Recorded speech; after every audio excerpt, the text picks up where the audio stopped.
এই ভিডিও দেখা শেষ করলে মেহেরবানি করে শেয়ার করবেন। আচ্ছা, ফরিদ উদ্দিন মাসুদের বিরুদ্ধে কথা বলবো না কার বিরুদ্ধে কথা বলবো? ফরিদ উদ্দিন মাসুদ শাহবাগে গিয়ে আল্লামা সাইদি রহিমাহুল্লাহর ফাঁসি চায় নাই। কোন একজন মাজলুম আলেমের যে ফাঁসি চাইতে পারে একই শয়তানের চাইতে কম? ফরিদুল মাসুদ দামাত বারকাতুহু আমার তালুই, তিনি অসুস্থ, খাস করে দোয়া করবেন। অনেক ভালো লোক, অনেক বড় আবেদ, অনেক বড় আলেম। আমি ফরিদ উদ্দিন মাসুদ এই সমাবেশের সাথে একাত্মতা ঘোষণা করছি। সকল রাজাকারদের, বিশেষ করে গোলাম আজম নিজামী, কাদির মোল্লা, সাইদি, এদের সকলের ফাঁসি। এটা শুধু প্রত্যাশা নয়, এটা আমাদের স্পৃহা। যেই ব্যক্তি হাসিনা র এবং আমেরিকা সিআইএর দালালি করতে গিয়া 1 লক্ষ মুফতির ফতুয়া জিহাদের বিরুদ্ধে নেওয়ার জন্য পুরো বাংলাদেশে সফর করেছে, আপনারা আরো শুনলে অবাক হবেন। বাংলাদেশের একমাত্র আলেম যার পরিবারের ফুল সিটিজেন আমেরিকার, এরা সব আমেরিকান নাগরিক, এদের সবার আমেরিকার সিটিজেনশিপ আছে। কল্পনা করতে পারেন?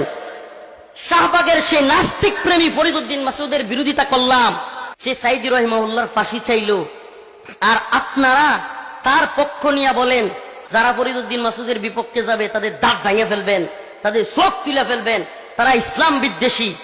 বাবা, আপনি ইসলাম এখনো মনে হয় বুঝেন নাই বাবা। ফরিদ উদ্দিন মাসুদ নিজেই তো ইসলাম বিদ্বেষী।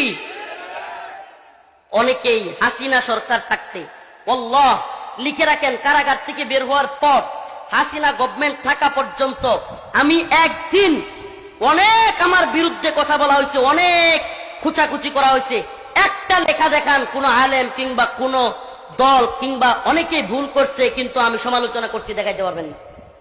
কিন্তু এখন যখন হাসিনা চলে গেল, এখনো আপনারা এই নিফাকি চরিত্র করেই যাবেন।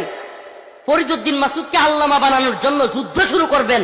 যারা তার বিরুদ্ধে বলবে তাদেরকে বলবেন ইসলামের দুশ্মন, ইহুদিদের দালাল, তাদের দাঁত ভেঙে ফেলবেন, তাদের চোখ উপড়ে ফেলবেন, থানা ঘেরাও করে ফেলবেন।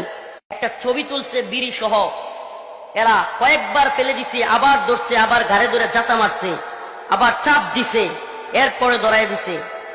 আজকে সেই ছবিটা আমি ফরিদ উদ্দিন মাসউদের বিরুদ্ধে কথা কেন বললাম?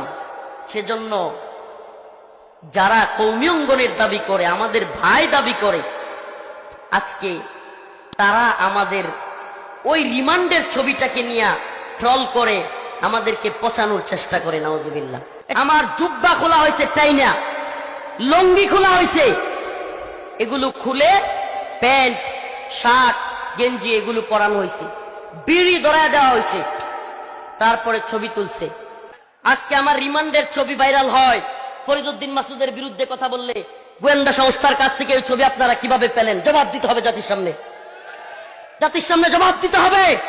এতদিন হলো রিমান্ডে নিল আমাকে, প্যান্ট গেঞ্জি পরা এই ছবি আমি কান্না করে ইলিয়াস ভাইয়ের সাংবাদিক তার লাইভে এসে বললাম, আর এখন এগুলো ভাইরাল হয়। ফরিদ উদ্দিন মাসুদের বিরুদ্ধে বললে অবশ্যই ফরিদ উদ্দিন মাসুদ গোয়েন্দা সংস্থার সাথে ছিল, আর সে হয়তো আপনাদেরকে এগুলো নিয়ে দিছে। তাকে ইসলামের দুশ্মনেরা তোহমাত দেয়, অমুকের দালাল, তমুকের দালাল। ফরিদ উদ্দিন মাসুদ আল্লাহ আল্লাহ রসুলের দালাল, অন্য কাউ দালালি ফরিদ উদ্দিন মাসুদ কাউ স্বার্থ সিদ্ধি করে না। যদি এই মাদ্রাসার দিকে, এই প্রতিষ্ঠানের দিকে কেউ চোখ তুলতে চান, আপনি ভাবিয়েন না আপনার চোখ আপনার সাথে থাকবে, তেমন চোখ পুড়িয়ে যাবে। এখানে ভাবিয়েন না, খবরদার এদিকে এইদিকে হাত বাড়াবেন না। এই প্রতিষ্ঠান ইসলাম অনুযায়ী চলবে, দিন অনুযায়ী চলবে, সমস্ত মুসলমানদের প্রতিষ্ঠান। এখানে কোনো দখল টকল এগুলো চলবে না। দখলের বিরুদ্ধেই রাজপথে ঝাঁপিয়ে পড়ছিলাম, তখন তুমি কোথায় ছিলাম? হ্যাঁ, ওই সমস্ত কারভিউ ভেঙ্গে যখন রাস্তায় নামছি, তখন জীবনের মায়া ত্যাগ করিয়ে তারপর রাস্তায় নামছি। বুঝছো?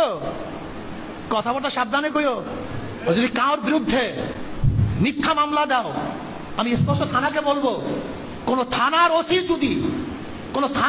যদি মিথ্যা মামলা গ্রহণ করেন, তাহলে সমস্ত জনগণের সামনে প্রকাশ্যে কিন্তু মাপ চাইতে হবে। এটা আগে সরকার না, তোমরা যা ইচ্ছা তাই করবা। খবরদার, মিথ্যা মামলায় যদি কোনো মানুষকে অ্যারেস্ট করা হয়, তাহলে কিন্তু জনগণ নিয়ে ওই থানা ঘেরাও করবো, সমস্ত জনগণের সামনে মাপ চাওয়াবো। মিথ্যা মামলা অ্যারেস্ট করবা কেন? খবরদার ওসি সাহেব এবং যারা আছেন প্রশাসনের, কোনো অবস্থাতে অন্যায় কাজ করবেন না। দুর্নীতি মুক্ত দেশ চাই, দুর্নীতি যুক্ত আর দেশ আমরা দেখতে চাই।